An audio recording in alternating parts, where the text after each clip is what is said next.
صلاف بنار هجا بركفتید بردوامین دیدارت خل دیدار رافدین البغداد الجل مهوان جدا نوكا دیدار ما دجل برای دكتور عثمان الجحيشي بيت سروكي بري وقفة سني العراقي بنابها بخيراتنا مهوانيت كم مرحبا بك صلاة البيت برز ما مصايب برز لم ديمان دا لا دیداری رافدین اگر ایمال خالی گرینگی ام جورا دیدارانه دست پی بکەین لە پێناو لێکنزیکبوونەوەی زیاتری نێوان پێکاتەکان و تێپەڕاندنی کێشەکان لە نێوان پێکاتە جیاوازەکانی عێراق هەروەها بە دیاریکراویش مەبەستمان هەرێمی کوردستان و حکوومەتی فیدراڵە ئایا دەکرێت لەم جۆرە دیدارانەدا لە نێوان دەسەبژێرەکان و سیاسیەکاندا دەکرێت ببنە هاوکارێک بۆ گەیشتن بە چارەسەری هاوبەش و لێکتێگەیشتنی هاوبەش بە شێوەیە کە دواتر چارەسەرێکی ڕیشەیی بۆ هەموو کێشە کەڵەکەبووەکان بدۆزینەوە.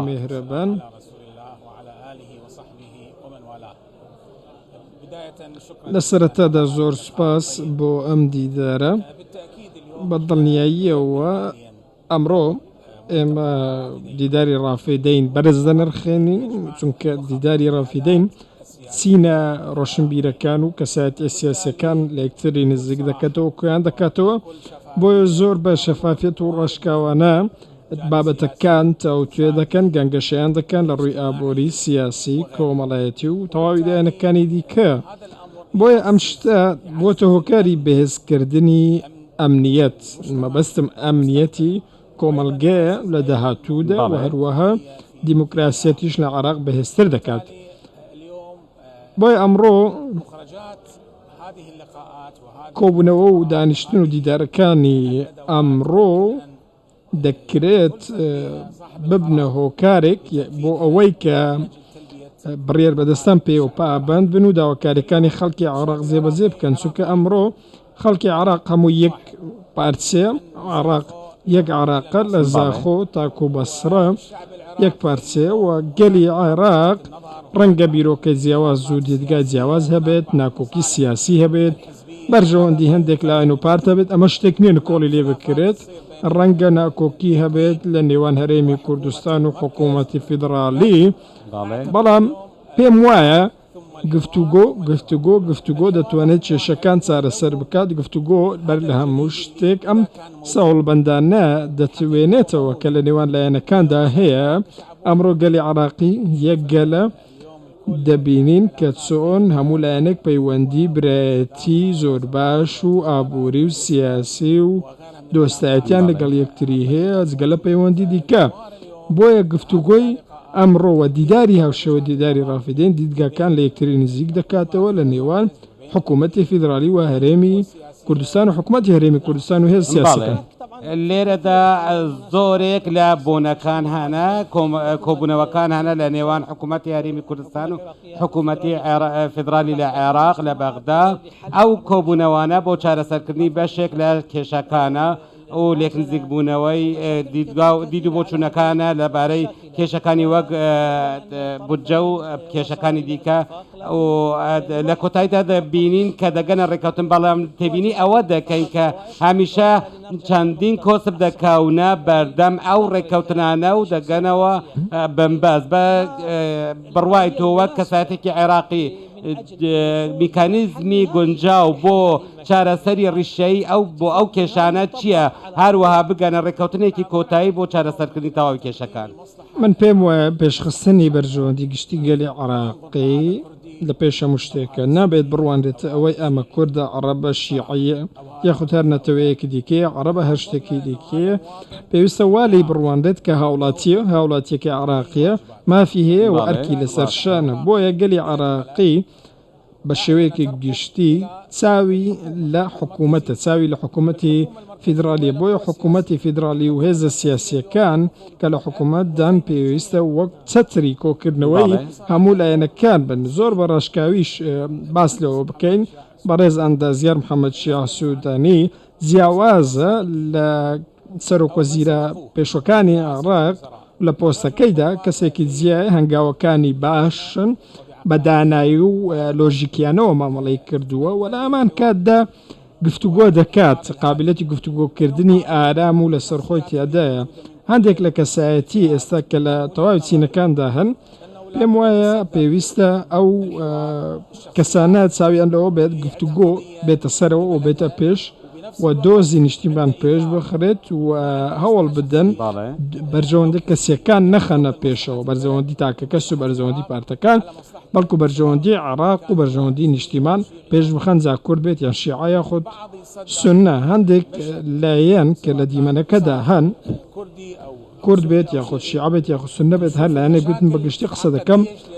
دەبینین کاتێک ئەمانە پێش دەکەون کێشەکان گەورەتر دەبن چونکە بەرژەوەندی پێش بەڵام دکتۆر لێرەدا هەندێک کێشە هەنە بۆ نمونە وەکو پشتی هەرێم لە بودجەی عێراق موچەکان تا ئێستا خەرج ناکرێن لە بەهۆی بوونی چەند کێشەیەک و خەڵکی هەرێمی کوردستانیش بوونەتە قوربانیمانەوەی ئەو هەموو کێشانە لە نێوانیاندا هەروەها ڕاگررتنی هەناردەکردنی نەوتی هەرێمی کوردستان بەهۆی ئەو ناکۆکیانە هەڵباتە ڕێکخراوە نێودەوڵەتیەکان و سەرچاوە نێودەوڵەتیەکانیش ئاماژە بەوە دەدەن کە مانگانە عێراق نزیکەی ملیار دۆلار مانگانە زەرری پێدەگات ئەگەر ئەم نەوتە هەناردە بکرابایە ئەمە ئەرێنی بەسەر بودجەی عێراقدا دەشکایەوە و تورکیاش ئامادەی خۆی دەربڕی بوو بۆ هەناردەکردنەوە لە سەر میکانیزمێکیش ڕێککەوتبوون بەڵام لەگەڵ ئەو هەمووەشدا تا ئێستا نەوتی هەرێمی کوردستان هەناردە ناکرێت تۆ باسی بەڕێز محەممەد شیع سوودانیت کرد هەروەها سەرۆک مەسرور بارزانی و گوتیان باسی ئەوەی کرد کە بەڵێ سوودانی خواستێکی بۆ چارەسەرکردنی ئەو کێشانە هەیە بەڵام چەند لایەنێک دەسواردان لەو کارێ دەکەن و کۆسب دەخەنە بەرئەدەم ئەم بابەتە ئایا دەکرێت ئێمە چارەسەرێکی دیکە بدۆزینەوە یاخۆ دەست پێشخەری نوێ بکرێت بۆ چارەسەرکردنی ئەو کێشە یاخۆ دەتوانین ئەو ڕێککەوتنە بگەینە ئەنجام و ئایا بەڕای تۆ پێویست بە بوونی سەقامگیریەکی سیاسی نەبێتن بۆ ئەوەی هیچ هاوڵاتیەک لە هەرێمی کوردستان و لە بەسڕە و بەغدە نەبنە قوربانی بەدڵنیاییەوە دەست پێشخەری هەیە دەست پێشخەری لایەن سەرۆکی هاوپەیمانی سیادە خەمیس خەنجەر هەیە ڕۆڵێکی زۆر گەورەی هەیە و لەوەی کە دیدگاکان لە یەکتری نزیک بکەوێنەوە شێخ خەمیس خەنجەر پەیوەندێکی زۆر باشی هەیە لەگەڵ سەرۆکوەزیرانی عێراق محەممەد شیع سوودانی و پەیوەندێکی زۆر باشیشی هەیە لەگەڵ سەرۆکوەزیرانی هەرێمی کوردستان بەڕێز مەسرور بارزانی بۆیە ڕۆڵێکی زۆر گرنگی هەیە ڕۆڵێکی زۆر باشی هەیە خەمیس خەنجەر لەم نێوەندەدا هەوڵ دەدات دیدگاکان لە یەکتری نزیک بکاتەوە و ناکۆکەکان بسڕێتەوە و چارەسەری خێرا بۆ خەڵکی عێراق بدۆزێتەوە بە شێوەیەکە گشتی من وەکو ئاوڵاتیەک لە بەسرە یاخۆت لە نەجەف یاخۆت ئەنبار وەکو فەرمانبەرێک بە هیچ شێوەیەک قبولی ناکەم کە فەرمانبەرێک لە هەرێمی کوردستان لە هەمان وەزارەتی من ماوەی 4 مانگ بێت یاخۆ 6 مانگ بێت موچەی وەرنەگرت بێت من چۆن خێزانم هەیە ئەوش خێزانی هەیە ئەوەی هەر کەسێکیش و خەمخۆری مسلمانان نەبێت ئەوە لە مسلمانان نییە بۆیە ئەگەر بێت و عەقڵمەندەکان بێنە پێشەوە خاوەن داناییەکان بێنە پێشەوە ئەوانەی کە ئەجێندای دەرەکیان نییە بێنە سەر دیمەنی سیاسی عێراق و قسەی یەکلاکەرەوەیان هەبوو لە بابەتی گفتوگۆکان لە بابەتی لیژنەها و بەشەکان چ لیژنەکانی بەغدا بە چ لیژنەکانی هەرێمی کوردستان دەکرێت بەهۆی ئەم لیژنانەوە چارەسەرێکی خێرا بدۆزرێتەوە چونکە گەلی عێراقی عێراق وڵاتێکی بەخێر و بێرە و سامانی زۆرە و ئەگەر بێت و ئەم سامانانە بەباشی بەکار بهێنرێن لەلایەن بڕیێر بەدەستان بۆ هەموو خەڵک دەبێت و هەمویان سوودی لێ دەبینن فەرمانبەر 6 مانگ موچە وەرنەگرێت لە عێراقدا ئەمە شتێکە بەڕاستی تێبینیە تێبینێکی زۆر نەرێنیشە لەسەر عێراق و لەسەر حکوومەتی عێراق بە تایبەتی بۆیە ئەمڕۆ چەند بڕیارێک هەن لەلایەن دادگای باڵای فێدرالیەوە بە هەمان شێوە سەبارەت بەم پرسە و بڕیارەکانی دادگای باڵای فیدرالیش بڕیارێکن لە چوارچێوەی دەستورن و مایتانە لێدانی و پێویستە پێوە پابند بن.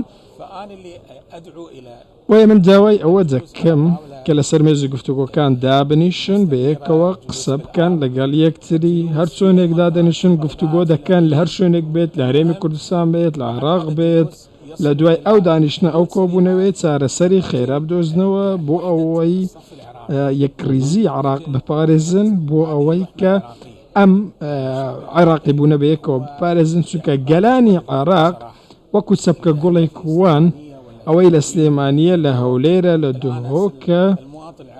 هاوڵاتی عێراقی لە کاتێک بێزار دەبێت ڕوو لەو ناوچانە دەکات نزیکترین شوێن نزیکترین ناوچە لە چوارچێوەی عێراق لە چوارچێوەی خۆی کاتێک بێزار دەبێت ڕوو لە هەرێمی کوردستان دەکات بۆی ئێمە هەرگیز ئەم بابەتە قبول ناکەین کە زۆرێک لە ناسازی هەبێت و بەرکەوتەی دیاریکراو هەبێت کاریگەری لەسەر خەڵکی هەبێت هیوادارین ئەو چارەسەرە خێرایانە جێبەجێ بکردن وەکو ئاماژەم زۆر سپاس شێخ عوسمان ئەلجەحێشی سەرۆکی وەقفی سونی پێشوو زۆر سپاست دەکەم بۆ ئەم دیدارە بۆ ئەو دیمانەیە. بینەرانی خۆشەویست دێنن کەواش بەغدا بۆ هەولێری کەرەمکەن.